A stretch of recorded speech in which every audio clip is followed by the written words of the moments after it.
Once upon a time, up on the wind, there was a bird. This tale belongs to him and to a boy.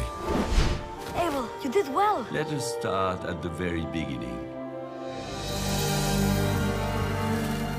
He came into this world a prince, because to me, his parents were the king and queen of my valley.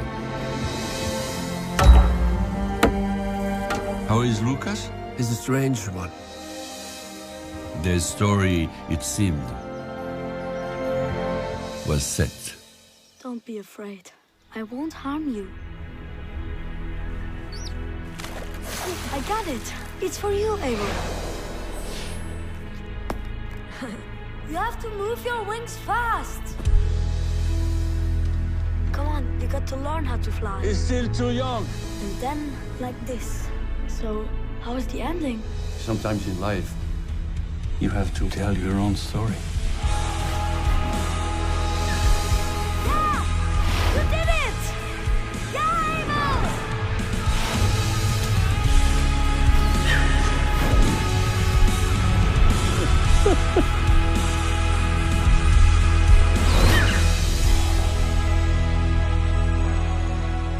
I found him. I'd say he found you.